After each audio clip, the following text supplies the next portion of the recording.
questions. There's a lot of you here, so um, somehow let's, maybe we can raise hands or something so we can have some.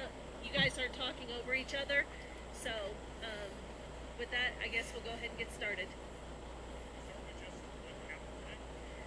We are continuing the search for Gannon. We were searching yesterday in various areas, one being northern El Paso County and southern Douglas County, and that's the search you guys are on scene of today. Sure, we've got about 82 people that were involved in the search, are involved in the search today. It's total about 35 acres, and again, it's just a continuation of yesterday's search to find Gannon. We are running this investigation, the search piece of the investigation and the investigative piece are running parallel with each other. So as we get tips and leads and information through our investigation, that determines the search areas.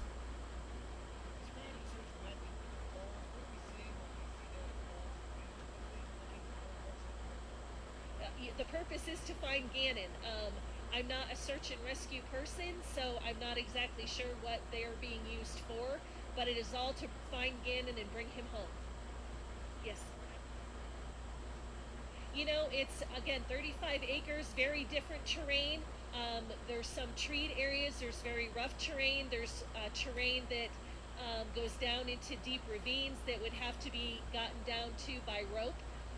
So again, very various terrain that they're navigating here yesterday, today, and we'll see how long into the weekend this search out here will go.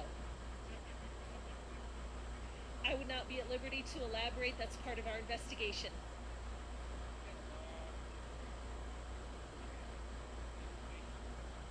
This is not the only search that's happening, but this is by far and large the largest search that we have going on in the search for Gannon. The search and rescue and the skilled individuals that we have out here are used to this kind of weather, used to living in Colorado. We know that it can be beautiful in 71 day, and the temperatures can plummet into the single digits. So they, again, very skilled in what they do, and we've got the mounted unit out here. We've got canines out here. I'd like to give a special thanks to Douglas County Sheriff's Office, Douglas County Search and Rescue. We've got Jefferson County out here. So a lot of resources being pulled together to find Gannon.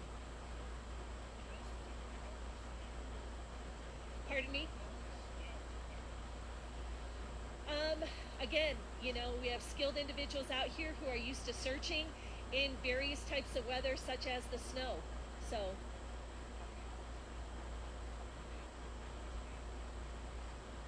how many volunteers are working in the investigation?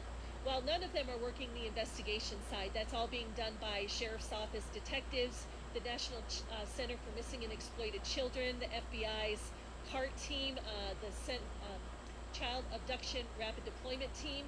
So there's a multitude of professional and resources that are being brought to the table from the investigative side. And then we've had a myriad of partners to include the people that I just mentioned today. We had our previous large searches, we had a number of partners in that search as well. It is our hope to find Gannon still alive, to bring him home safe to his family. That goal has never changed, and that is what we work for every day.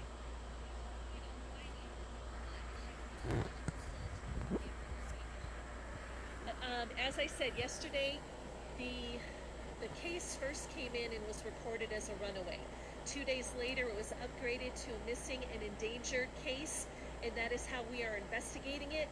The circumstances and the conditions surrounding Gannon's disappearance did not meet the criteria of having an Amber Alert sent out, and the Sheriff's Office doesn't have any say in what that criteria is. You would have to find out from who issues the Amber Alerts. I don't know what criteria that is.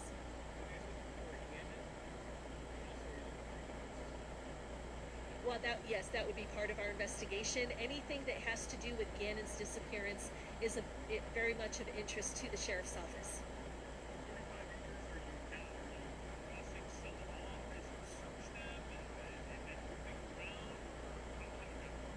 Well, yeah, obviously we would want to cross out the areas that we've searched, and there are priority areas, there are less priority areas, and we'll just see what, if anything, this search reveals this weekend.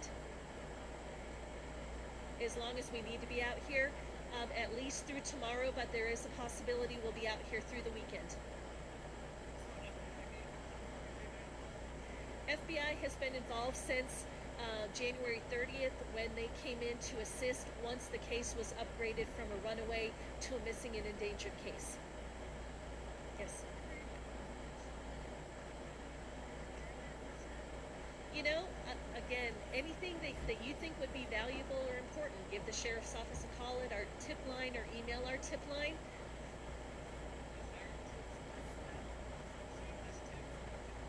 You know, as of yesterday, I think we had 442 tips. I haven't gotten the count today. So we'll see what today's tips come in and what numbers we're looking at.